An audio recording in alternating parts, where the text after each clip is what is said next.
John Wayne Gacy, 17 de marzo de 1942, 10 de mayo de 1994, fue un asesino en serie y delincuente sexual estadounidense, conocido como el payaso asesino, que agredió y asesinó al menos a 33 hombres y jóvenes.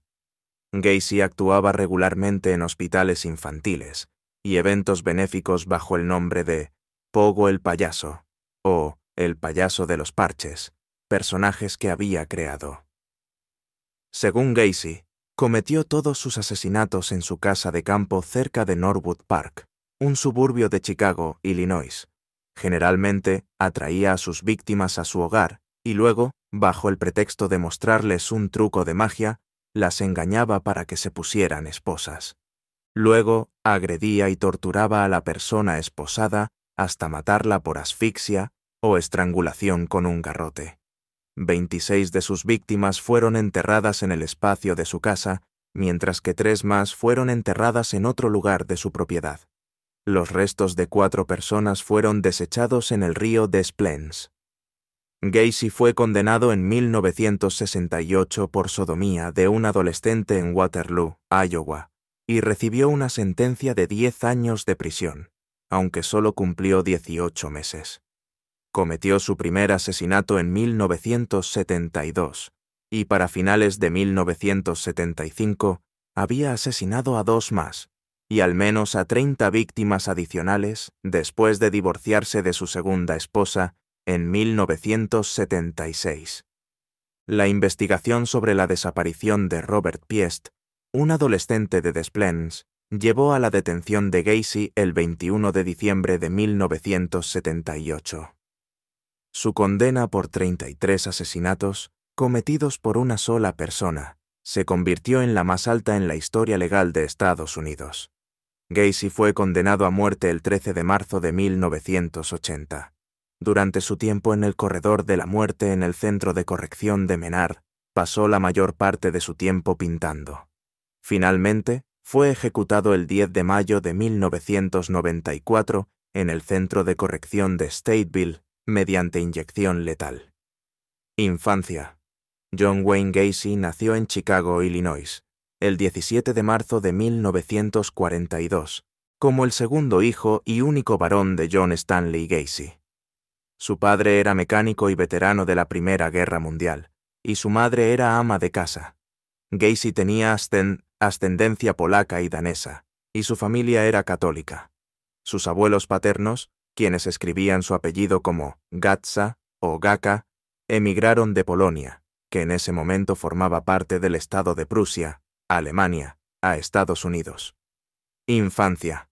Gacy era cercano a su madre y a sus 2 hermanas, pero no tenía una buena relación con su padre, quien era alcohólico y maltrataba a su familia.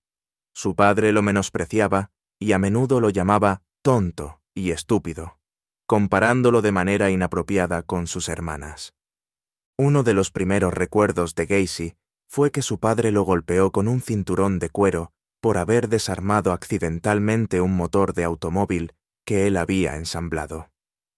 Su madre intentó proteger a su hijo del abuso de su padre, pero este apoyo maternal llevó a acusaciones de que él era una niña y un niño consentido que probablemente sería homosexual.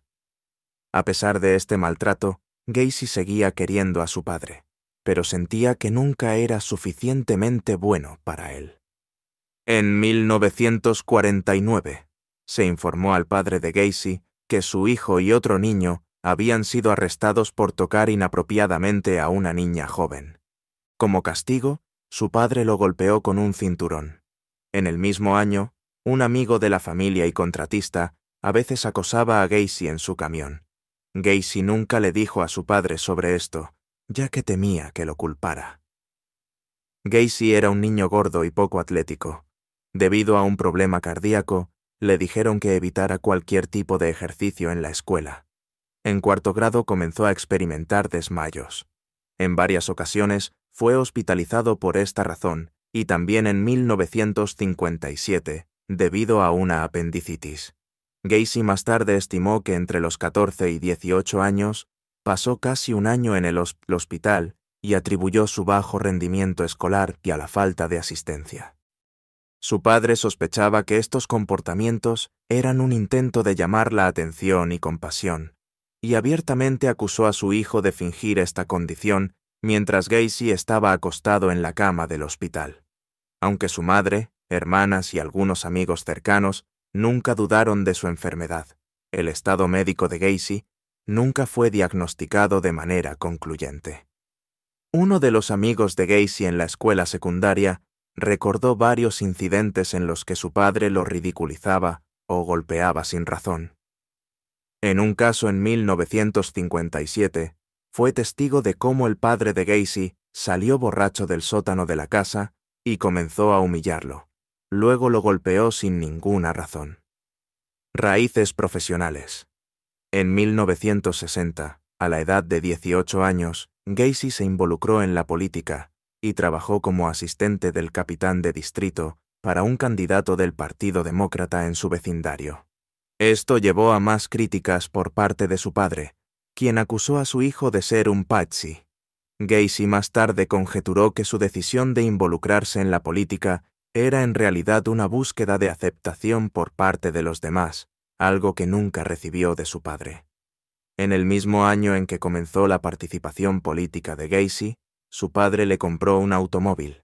Él mantuvo el título del vehículo a su nombre hasta que Gacy completara los pagos. Estos pagos mensuales tardaron varios años en completarse. Si Gacy no cumplía con su promesa, su padre le quitaba las llaves del automóvil. En 1962, después de que su padre le quitara las llaves originales, Gacy compró un juego de llaves de repuesto. Asesinato de Timothy McCoy. El primer asesinato conocido de Gacy ocurrió el 3 de enero de 1972. Según informes posteriores de Gacy, después de una fiesta familiar la noche del 2 de enero, decidió ir al centro cívico en Loop para ver una exhibición de esculturas de hielo en las primeras horas de la mañana del día siguiente. Luego atrajo a un adolescente de 16 años llamado Timothy Jack McCoy desde la terminal de autobuses Greyhound de Chicago a su automóvil. McCoy estaba viajando de Michigan a Omaha, Nebraska. Gacy llevó a McCoy a un recorrido turístico por Chicago y luego lo llevó a su casa con la promesa de que podría pasar la noche y que lo llevaría de regreso a la estación a tiempo para tomar su autobús.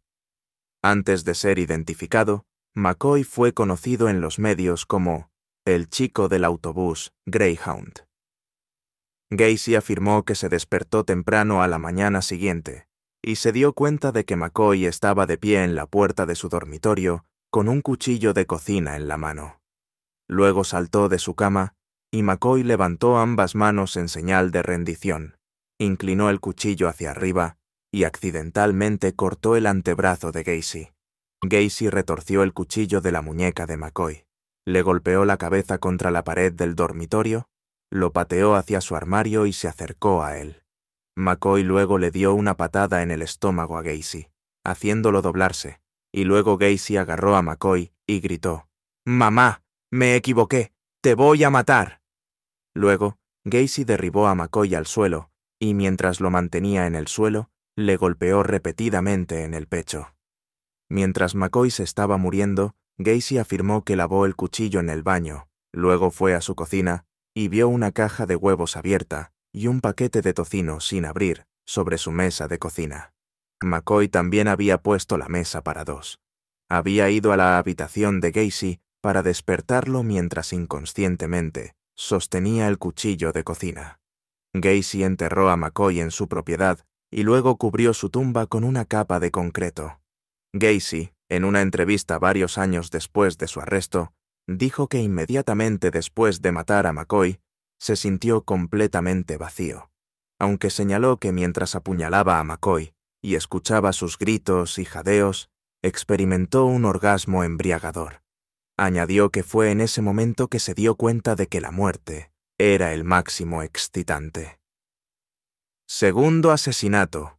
Gacy dijo que la segunda vez que cometió un asesinato fue alrededor de enero de 1974. Esta víctima ha permanecido en el anonimato. Gacy la estranguló y luego colocó el cuerpo en su armario antes de enterrarlo. Más tarde declaró que los fluidos corporales del fallecido se filtraron por la boca y la nariz, manchando su alfombra. Como resultado, Gacy comenzó a llenar regularmente la boca de sus siguientes víctimas con trapos, ropa interior o un calcetín para evitar que se repitieran estas filtraciones. Asesinato de John Butkovich. El 31 de julio de 1975, John Butkovich, un empleado de 18 años de PDM de Lombard, desapareció. El automóvil de Butkovich fue encontrado estacionado en la esquina de Sheridan y Lawrence, con su chaqueta y billetera dentro y las llaves aún en el vehículo. Un día antes de su desaparición, Butkovich se había enfrentado a Gacy por un salario atrasado de 2 semanas. El padre de Butkovich, un inmigrante yugoslavo, se puso en contacto con Gacy, quien afirmó estar feliz de ayudar en la búsqueda de su hijo, pero lamentó que Butkovich se hubiera escapado. Cuando fue interrogado por la policía, Gacy dijo que Butkovich y 2 de sus amigos habían ido a su casa a pedir el pago de su salario atrasado, pero habían llegado a un acuerdo y los 3 se habían ido. Durante los 3 años siguientes, los padres de Butkovich contactaron a la policía más de 100 veces, pidiendo que investigaran más sobre Gacy.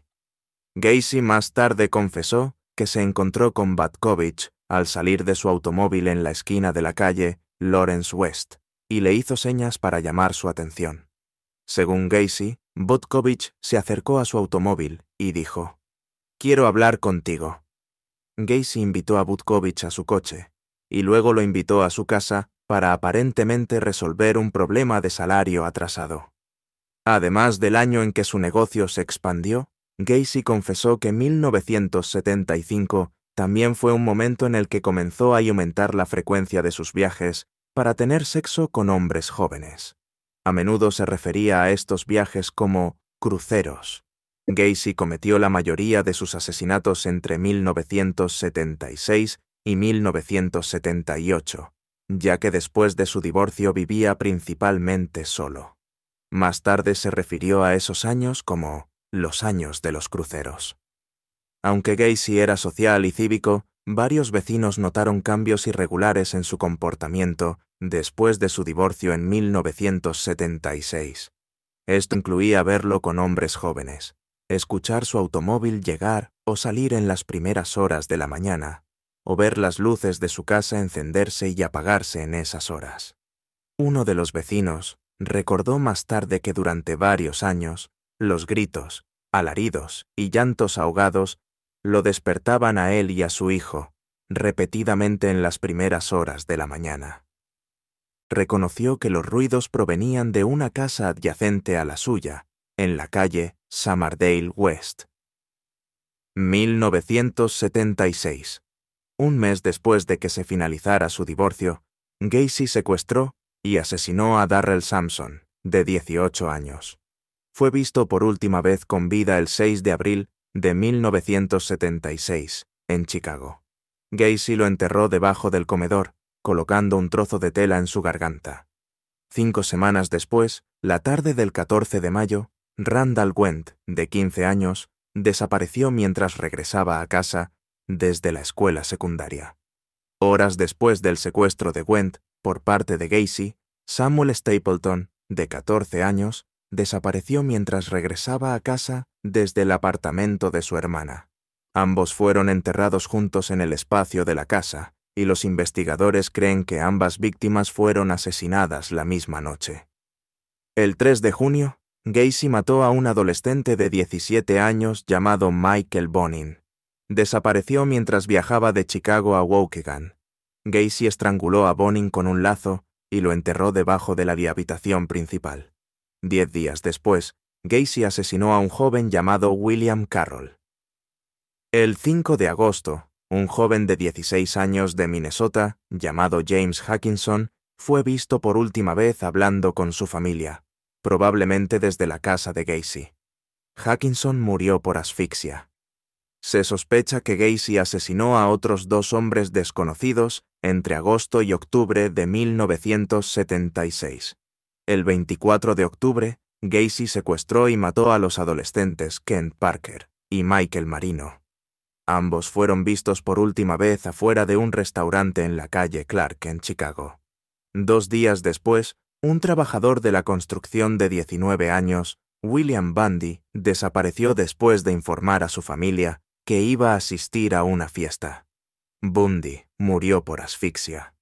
Gacy enterró el cuerpo debajo de su dormitorio principal. Al parecer, Bundy había trabajado para Gacy. Arresto. Gacy, tras enterarse de que la policía había encontrado restos humanos en su propiedad y que ahora enfrentaría cargos de asesinato, le dijo a los oficiales que quería aclarar el aire y agregó que sabía desde la tarde anterior que su arresto era inevitable. Pasó la noche en el sofá de su oficina legal. En las primeras horas de la mañana del 22 de diciembre, y en presencia de sus abogados, Gacy emitió una declaración formal en la que confesó haber asesinado a casi 30 hombres jóvenes, todos los cuales habían entrado en su casa de buena voluntad. Algunos de los nombres de las víctimas fueron mencionados, pero Gacy afirmó que no conocía o no recordaba la mayoría de los nombres. Afirmó que todos eran adolescentes fugitivos o hombres prostitutos, la mayoría de los cuales había enterrado en su propiedad. Gacy afirmó que solo había cavado 5 tumbas de víctimas en ese lugar y que había pedido a sus empleados, incluido Gregory Godzik, que cavaran las tumbas restantes para tener un lugar disponible. Una de las víctimas era de Lake Rand, otra era originaria de Michigan. Cuando se le mostró la licencia de conducir de Robert Huston, que fue encontrada en su propiedad, Gacy afirmó que no lo conocía, pero admitió que esa licencia pertenecía a una de sus víctimas. En enero de 1979, planeaba ocultar aún más los cuerpos cubriendo toda el área con concreto.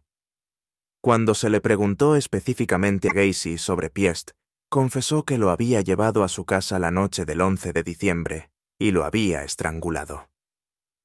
También admitió que esa noche durmió junto al cuerpo de Piest, antes de deshacerse del cadáver en el río Des Plaines, en las primeras horas del 13 de diciembre. En el camino hacia la comisaría de policía, después de deshacerse de Piest, tuvo un pequeño accidente automovilístico. Su vehículo se salió de la carretera cubierta de hielo y tuvo que ser remolcado desde el lugar.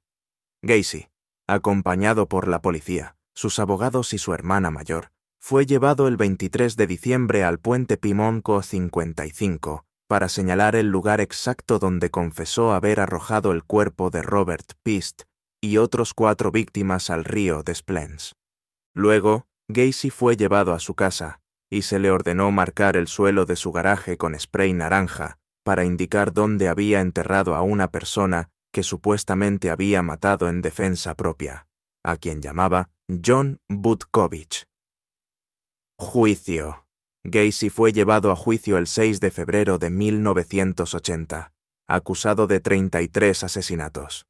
Fue juzgado en el condado de Cook, Illinois, ante el juez Louis Garipo. El jurado fue seleccionado de Rockford debido a la cobertura mediática significativa en el condado de Cook.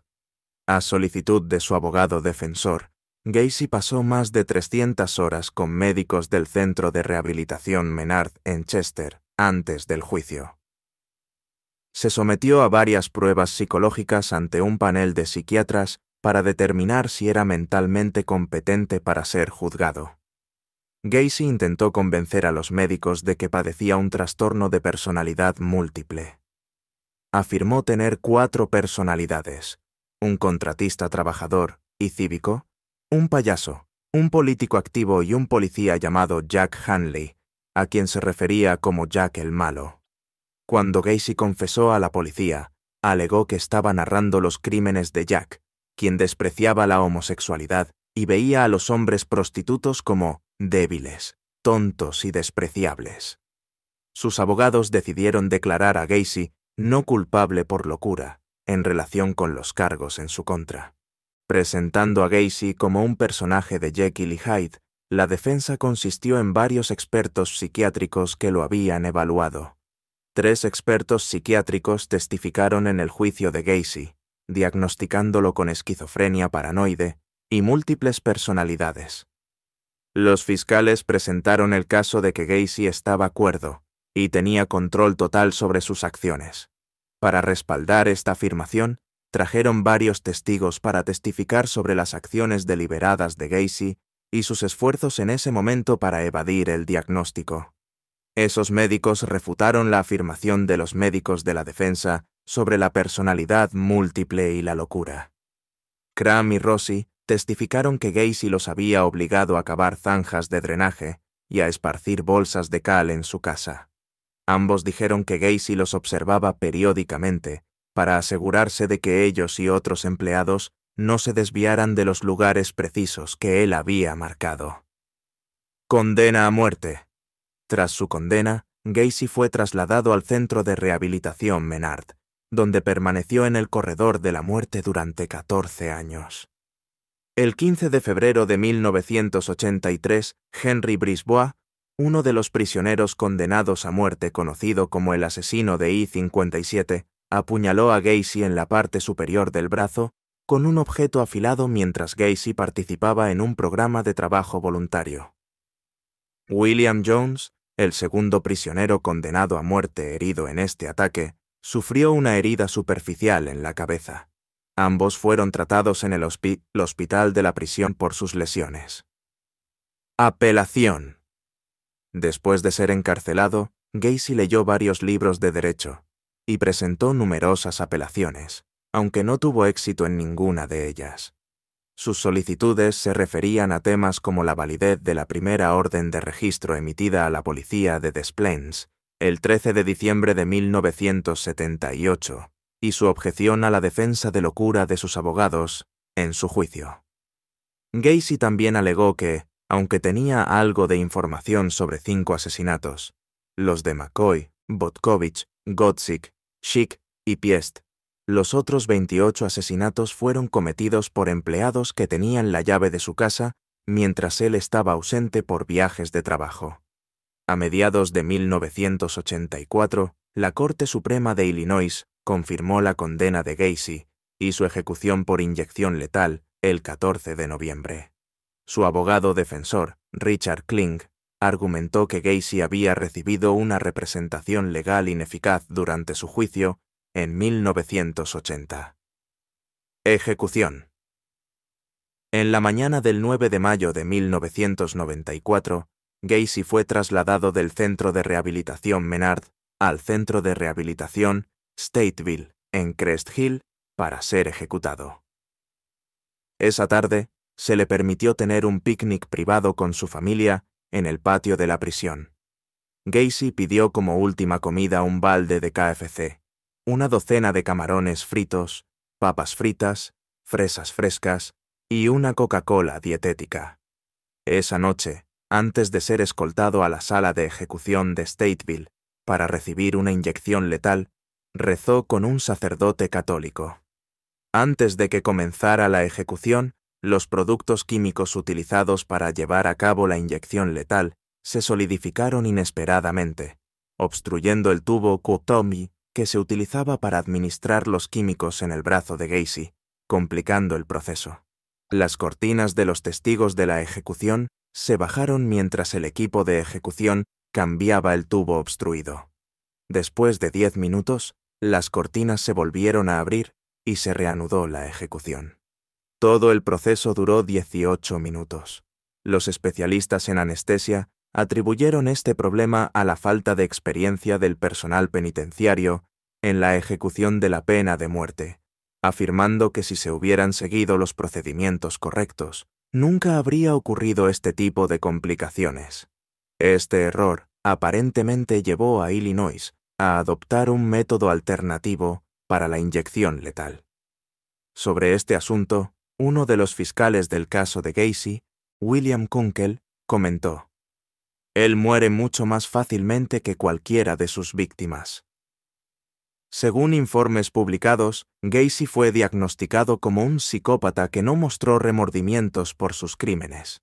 Sus últimas declaraciones a su abogado antes de su ejecución fueron que matarlo no compensaría a los demás y que el gobierno lo estaba matando. Sus últimas palabras fueron: «Besa mi trasero». En las horas previas a la ejecución de Gacy, se reunió una multitud de más de 1000 personas fuera del centro de rehabilitación. La mayoría de ellos apoyaba abiertamente la ejecución, aunque también había un número de manifestantes en contra de la pena de muerte presentes. Algunos de los partidarios de la ejecución llevaban camisetas que hacían referencia a los servicios comunitarios previos de Gacy, como payaso, y llevaban lemas humorísticos como «No hay lágrimas por el payaso». Los manifestantes en contra de la pena de muerte encendieron velas. Después de que se confirmó la muerte de Gacy a las 12:58 del 10 de mayo de 1994, se le extrajo el cerebro del cuerpo. Este cerebro fue entregado a Helen Morrison, una de las testigos de la defensa en el juicio de Gacy, quien había entrevistado a Gacy y a otros asesinos en serie en un intento de identificar características de personalidad comunes entre individuos de comportamiento violento. Finalmente, su cuerpo fue cremado,